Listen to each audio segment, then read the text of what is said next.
Bienvenidos a este nuevo vídeo de Devir TV. Estamos aquí en el stand de Devir en Essen, rodeados de monstruos de colores.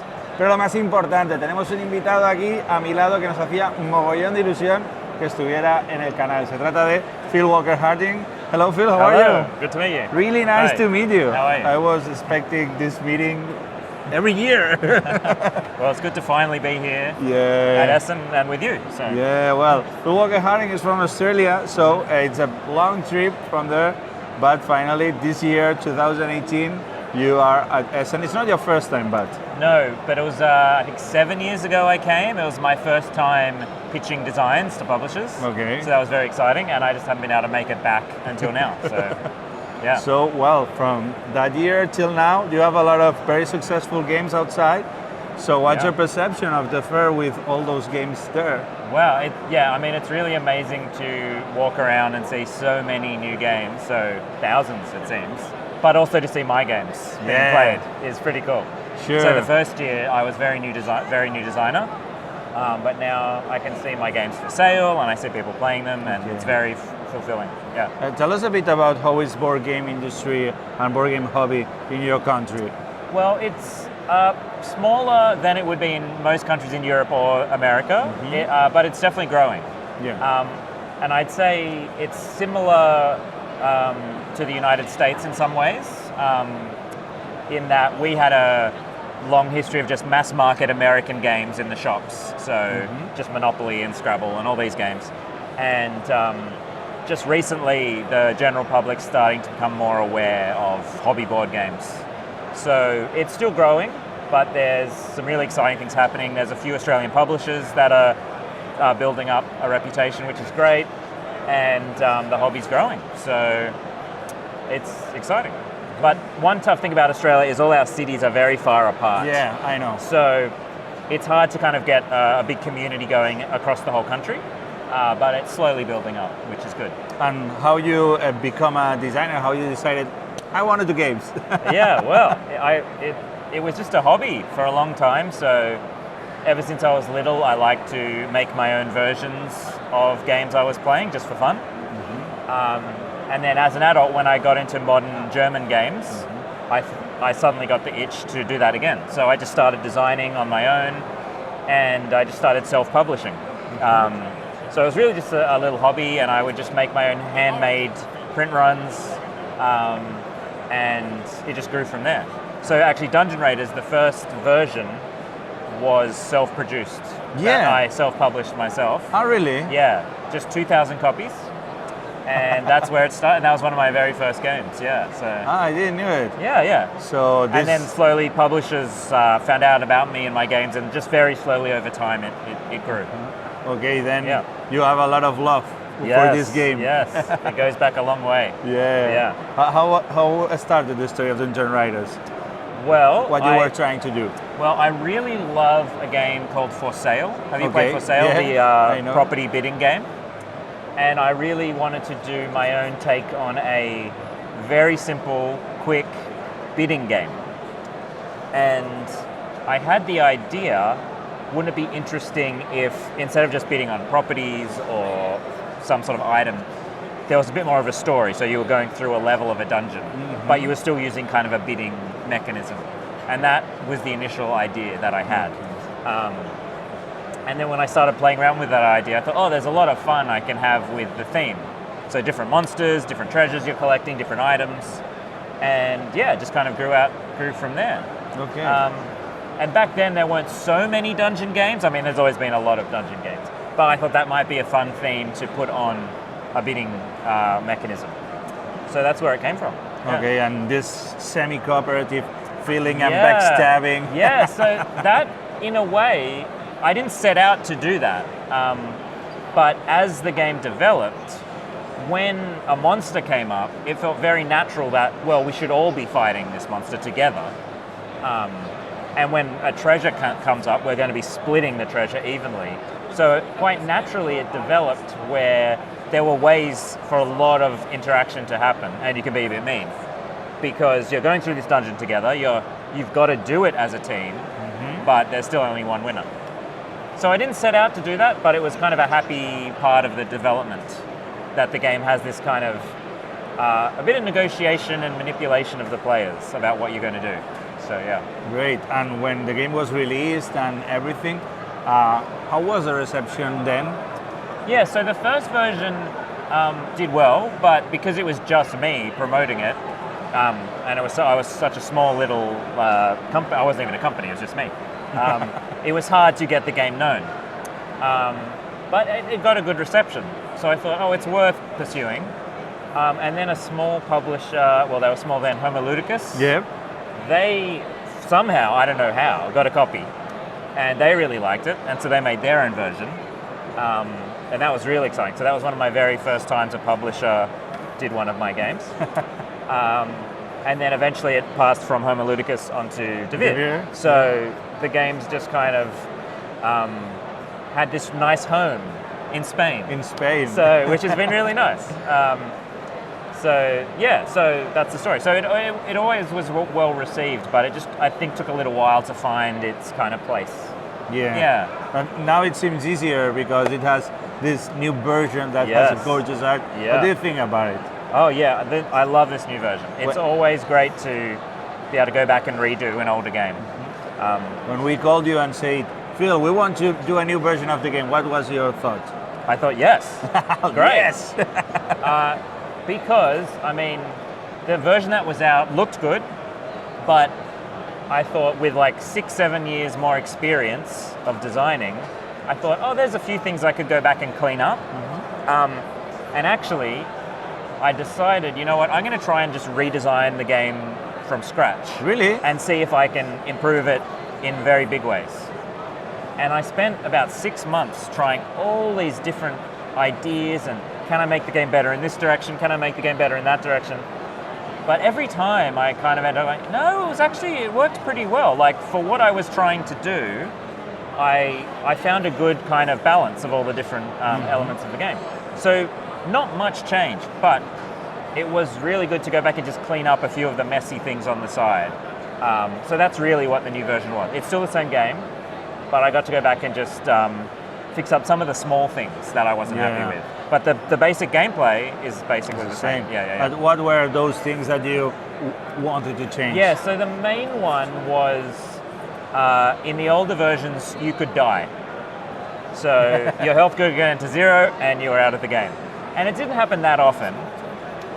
And it was funny. But it wasn't... Funny for the others. Yeah. But it was never that satisfying because that person was out. And then also, you had to have all these extra rules about, okay, there's one less player in the dungeon now. So what does that mean for the strength of the monsters? And it was just a bit of a fiddly extra rule. And so I thought, why not just remove the ability to die? So now you can just keep getting more and more and more wounds. Now, you won't win the game, but you won't be out of the game either. And so I changed some of the traps a little bit that affect your wounds. They're a bit easy to understand. And I made it so you can't die.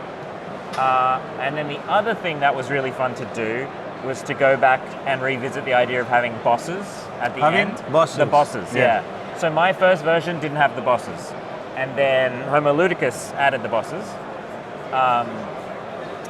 But that was something they added. And I really liked the idea. But this was an opportunity for me to go, let me rethink the bosses from scratch. So that was really fun too, to come up with all these new ideas for how the bosses play. Yeah, then you think that this new version is more balanced or more it's rounded? So the two things I went for was try to have less extra rules with the bosses and the traps, and try and have less crazy swings possible. There's still some crazy swings, but not quite as many. So it feels a little bit neater of a game than it was. Dungeon Riders is a game that we love, and the people really likes it, and the new art makes it even more beautiful at the table. So we are super happy with this. Congratulations, Phil. Thank you. Great game. And we have other games of you on our company. Yes. What can you tell me about Sushi Go? Well, Sushi Go is... You're a big fan of sushi or what? I love sushi. So me and my wife love going out for sushi. You were eating? I wanted to make a game kind of like Seven Wonders where you pass the cards around the table. And very early on in the design, I was thinking, okay, what theme? And I just thought, what goes around a table? And I thought, well, a sushi train goes around a table. That's kind of like what a sushi train restaurant is. And I thought, perfect. So, straight away I thought of all the types of sushi you could have on the cards and how they might score. So very quickly that theme stuck and made a lot of sense. So that's how I came up with that. But it was the mechanism that I had first. Yeah. Great. Well, Sushi Go Party. Yep. We have new things of Sushi Go coming. Yes. Yes? Yes. I can't say what, but there are things coming soon. Big or little? Medium. Medium. Okay. You won't be expecting it. You won't be No? expecting it. No. Well, that's fine. We will be checking this out. Oh, good. And I think later came Cacao. Yes. Okay, Cacao, that's a game that it's growing every year because it has more and more expansions. Like it's a jungle now. Yeah, it can be pretty complicated if you put them all in. How was to create Cacao? So Cacao is a game I designed in 2010, and I actually entered it in a design competition in Italy, and it came third, and some publishers were interested, and it got passed around publishers for years, for like 5 years, and then finally ended up with Abacus in Germany, and we did some great development with them. But yeah, that was a fun game. I love Carcassonne, and I wanted to come up with a tile laying game. And the idea just struck me one day that it would be exciting if the different edges of the tiles did different things. And I started playing around with that mechanism, and it was really fun to put the tiles together and gain resources or gain water or gain coins or whatever it is. And it was one of the. I mean, it was a long time ago, but my memory is it was a very easy design. It just came together, And so really excited when Abacus picked it up because they did a great job with the production. Yeah, it's very beautiful and unique. Yeah. You see Cacao and it's Cacao. Yeah, I love the way it looks. So it was really fun to go back and do expansions for that, which I never imagined. But to think of new things to put into the game. You always create little mini expansions of it? Well, I didn't intend to, but the thing with Cacao is, unlike Carcassonne, so with Carcassonne, for example, you can just keep adding more and more and more tiles and the game goes longer and longer, and that's okay, you just add more expansions. But with Cacao, if you add more tiles, you also need to add more worker tiles to match them. And so if I add 5 new tiles, you need to add 5 new worker tiles. And so eventually you're going to have, every expansion would be, half the box would just be new worker tiles. And that's no fun. So I thought the better way to go is to swap some tiles out, keep the game length the same, and swap new modules. So that's how I came up with the modular idea. It just sort of made sense for that game. And I think it works best as a 45-minute game. You don't want it to go for 2 hours. But with the Diamond Edition expansion, we have this epic way to play. That's right. I've never done it, but I want. So that was a fun thing. Abacus actually came up with that idea. They said, now that we do have some extra unique worker tiles, we can expand the length as well. So that was a really cool thing to do and put in the game. And you have more things of Cacao coming? Not at the moment. I think we're just waiting to see how Diamante goes longer run and see if people are still interested in more. But you never know. Okay, maybe you have to release a big box That soon. would be great. That would be really cool. Okay, great. And as well, you have Imhotep, or Imhotep. That was maybe a little bigger than the other games. Yeah, so that, because it was nominated for Spiel des Jahres, that was huge, really exciting for me. And that was great to get recognition. But that has, I suppose, put the game in the spotlight a little bit more. And that was a really great partnership with Cosmos. I was really glad they let me have the really big cubes. Because I said to them, the game is only fun with big cubes. We have to have the big cubes. And thankfully there are the big cubes. But it's a different type of game. Yeah. It's very mean, I think. It can be mean, yeah. It's funny I play though, it mean. when I like Dungeon Raiders, when I was designing it, I didn't set out to make it mean or to have that type of interaction in the game, but when I came up with the boats mechanism, it just felt natural. It just made a lot of sense that you could sail any boat you want and you could put your stone on any boat, and just emergent from that was a little bit of meanness. Yeah. Yeah. And it just made sense for the game. So I said, let's go with it. Okay. Yeah. It seems like your games always are kind of familiar, but with a interesting depth inside. Do you think this is your spot as game designer? Yeah, so what really interests me about game design is how just a few rules can create very exciting, interesting experiences. Okay. So when I'm designing, I'm always trying to have the game be as easy as possible to learn, have very few rules, but have interesting social things happen from those rules. So that's what I'm always looking for when I design. If I tried to make a really big, complicated game with thousands of rules, I don't know if I could do it, because I'm so used to thinking about streamlining. Okay. Yeah. Well, Phil, congratulations for all your work. Thank you. We hope to have more great games of you very soon. That'll be great. And thanks for this interview. Oh, thank you. It's been a pleasure. Thank you. See ya.